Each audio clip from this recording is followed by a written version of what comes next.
KZ Guy 2 here, No Nonsense Know-How. Today going to be replacing the timing belt, balance shaft belt, the water pump, and the components on this 2004 Hyundai Sonata with a 2.4 liter dual overhead cam engine. Here's the components we're going to be replacing right here. And here's a diagram of, so you can pause that, take a look at that in case you need the specs or anything. You got your torque specs for the crank right there too. This is also going to carry over for your OPTIMA 2.4 liter, some different torque specs on the crank though. Now this video is going to be just a rundown. I'm going to be very basic. I'm going to assume that you already have a lot of experience in working on things. I'm just going to give you the essential information to get this done. There's another hour-long video on here on YouTube that's a little bit more specific and shows you some more detail. So give me a thumbs up if this video helps you guys out, and give me some feedback if it doesn't. Anyway, begin by disconnecting your negative terminal. Go ahead and take your radiator cap off, depressurize the system first. Come under on the bottom, put a pan. You got a number 3 Phillips, and you're gonna have to bend this out of your way to get to the screw under there. It's gonna be a green Phillips screw. Come back up top here, you're gonna have 4 10 millimeter bolts holding this cover on right here. And then get this vehicle jacked up in the air. You might as well do this now. Get a jack with a block of wood underneath the engine. Block of wood so you don't destroy the pan or hurt that. Go ahead and pop your wheel off, 21 millimeter lug nuts. And then you're gonna have this cover in the wheel well, which is held on by 3 10 millimeter bolts holding that on. At this point, it's a good idea to also check your belts. If your belts have dry rot, great time to replace these. These ones actually look like they've been replaced recently. So next, remove your power steering belt. To relieve the tension and remove your power steering belt, you're gonna come down over here. And on the back side of the power steering pump on the bottom, you're gonna loosen this 14 millimeter nut that I'm pointing at right here. Just loosen it maybe 1 turn. And then on the back side of it, see that 14 millimeter, that's going to be a bolt that you're going to loosen right there, and that's going to in turn slide this pulley right here back, your tensioning pulley. Remove the 4 10 millimeter bolts on this top cover, and also this bracket right here. Loosen this one so you can swivel this piece out of your way right here. Then also remove the 10 millimeter from your high pressure power steering line and go ahead and tuck that up out of your way. That's going to make it a little easier. Now before removing your second belt, your alternator belt, go ahead and get a 10 millimeter wrench down in here and crack all of these bolts loose, because it's going to be a lot easier to loosen those with the belt on there. You know, otherwise the pulley's going to want to spin. Then also come down on the crankshaft, use a 22 millimeter socket with a long extension and rotate the engine, provided your belt is still intact and on here. Rotate the engine so you have your timing marks lined up just like that. And then once you get those 4 bolts loose on here, go ahead back here, crack this just loose a couple turns on your alternator, 12 millimeter, and then loosen this 12 millimeter bolt to relieve the tension of that belt and remove that belt. Good idea to spray this with some rust penetrant also if it has some rust on it. Then remove your water pump pulley completely off. Now when I went to loosen this bolt, it's actually seized up in this block, so I'm going to remove this 12 millimeter completely and then bring this over to the bench, heat it with a torch, and try to get that loose.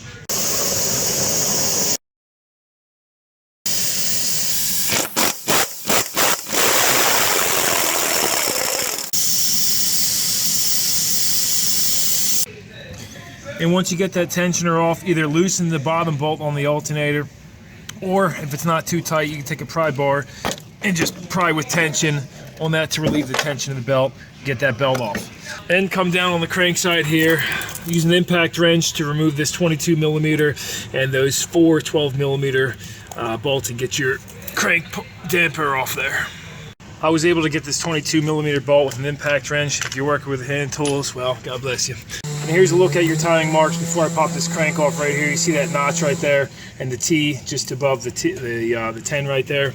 Now if this is seized on here also, good idea to spray a little lubricant on there. Mine seems to be wiggling and about to come off. So guys, I was having a problem with this pulley actually getting stuck to the crank pulley behind it. So go ahead and get yourself a couple long bolts like this, M8 by 125, or you can use something else as well, but thread those in there and then hit that with a hammer to relieve it from the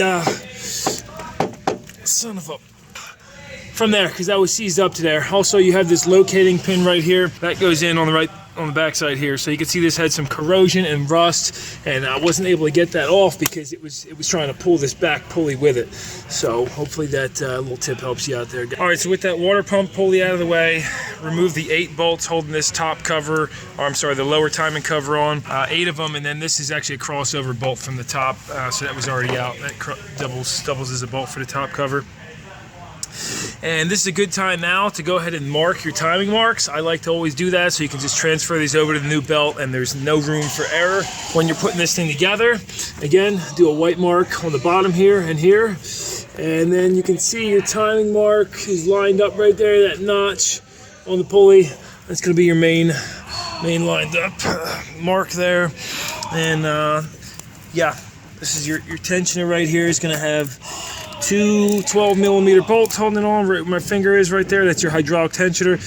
Excellent idea to replace this, especially if you see any seepage or leakage at all. Now we're also going to have to remove this power steering bracket right here. So it's going to be 12mm up front and a 12mm on the back side right there. If you can see that.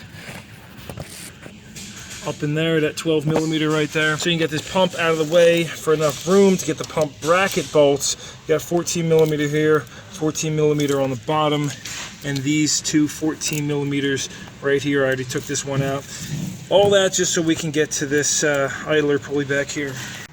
Okay, now if you are reusing the tensioner, you'll go ahead and put this in a vise and slowly press this back in and put a timing pin in here or some kind of drill bit possibly to hold this tension down.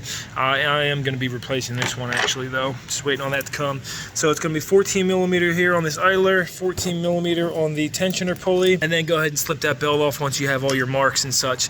Now you notice once I relieve the tension, these belts did go back a little bit, so when you're putting this back on, you know, you might need a helper to hold the cams or get one of those cam holding tools they put in. Yeah, you can put in here. You can also try wedging a little piece of soft wood, or I've seen people use paper towels and stuff like that too to wedge and hold the cams where you want to hold them. That's just a little tip for you guys. As we can see, we have our power steering bracket and pump tucked out of the way here, so now we have access on this side as well. So go ahead and get that stuff off. All right, so now go ahead and put an oil pan under the car, get your water pump off. You got to remove all the 12mm bolts holding it on, and this bracket goes over top of it as well. And then go ahead and hit that with a hammer. One tip, if you want to know how many bolts it has, just take your new pump, look at it. We can see this one's held on by 5 bolts. And then on the back, you're going to have an O-ring connection going over that tube on the back there. So be real careful when you're taking that off, not to rip that hose off or anything like that. Might want to spray a little lubricant on there as well. All right, so that was able to come off. I'd imagine if that's corroded to this pipe here though, you'd be kind of in trouble getting that off. Luckily this one wasn't. Make sure to replace this O-ring, and when you do, put some light oil or coolant or something on there. When you're sliding this pump over, since I'm not going to be showing you exactly how to put this back together, so I'm going to give you some pointers, but when you're sliding this over on here and you're putting the new pump on, make sure that O-ring slides over and doesn't get pinched or kinked or something like that, because you're going to be in for some trouble. Go ahead and get your, looks like this has a steel gasket on the block, but you're going to take that off, clean that surface up real good.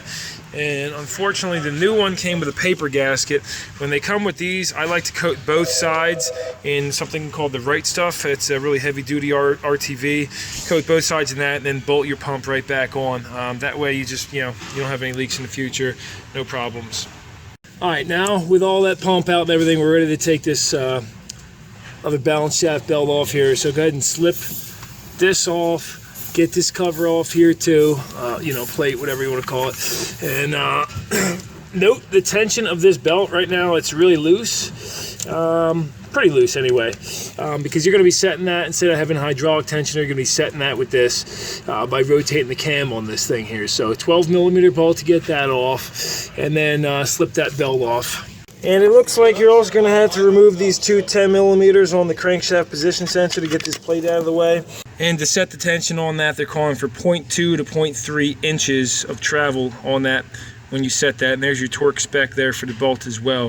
Before you start going together with this stuff, make sure to get some acetone or brake clean or something like that, and clean all this oil and residue off and everything like that. Also check your crankshaft, you know, oil seals, and your camshaft oil seals. If they're leaking, definitely replace those. And when you're cleaning all that off, make sure to not erase your timing marks that you've put on too, the ones that you're going to transfer from the old belt. Also, I think in the beginning of the video, I might have called this the balance shaft. This front one is actually the oil pump gear, and the rear shaft, this is the balance shaft. When you're putting this new one on, we can see our timing marks lined up there. We got this back on and our crankshaft position sensor back on. We can see the timing marks lined up right there.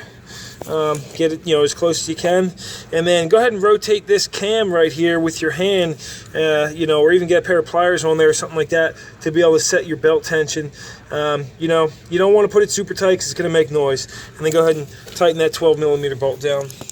Next, clean this whole area up, dry it off with some acetone, and install your water pump. Like I said, put some oil on this O-ring. Once you get this pump bolted on and all that, make sure to spin it, make sure it's free spinning, not binding. Same with all these other pulleys and everything like that. All the new components you put on. We can see we still have our pin in the hydraulic tensioner there.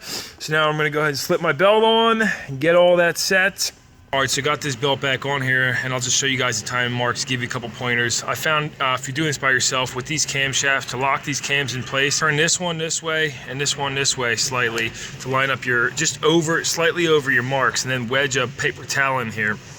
And then bring them back with, turn them back so you get your marks lined up and the cams are locked in place with that paper towel. That works pretty good. Just don't forget to take that out of there. So we can see our top marks are lined up. We got our paint marks too that we transferred. Coming down here, we can see our balance shaft is lined up right there on the mark, and we have our paint marked lined up as well. When I put this belt on, I slipped it over all the pulleys, and then I slipped it over top of the tensioner. Could also go over top of this one probably. If you're having trouble slipping the belt over, you can use a blunt object, something rounded off, like I got this old gun barrel here. That works pretty good for pushing the belt over. Sometimes it can be a little tight, but then come down on the bottom as well. We can see I got a paint mark, and your timing mark is right there lined up. So anyway, at this point, pull your timing pin out, and boom. So timing pin's out, and you're gonna spin this thing over 2 turns, taking this napkin out of here too, and then verify your timing marks, and then you're set to go. Slap all this other stuff back together, guys. I'm not gonna show you how to do that because it's pretty elementary, and if you took it off, you should be able to get it back on yourself. Anyway, give it a thumbs up if the video helped you out. I just wanted to put one out there that was a little bit more clear, a little bit more just down to the point. Give you guys a refresher in case you've done one of these before and you just wanted to get a refresher on it, or even I might look back on this video years later if I'm doing one of these. So anyway, it has the essential information in there and shows you the timing marks and all that. So yeah, a couple good tips in there too, and any comments, I definitely appreciate it, guys. Let me know your thoughts. If you'd like to see more or something different, let me know. So KZ Guy 2, no nonsense, no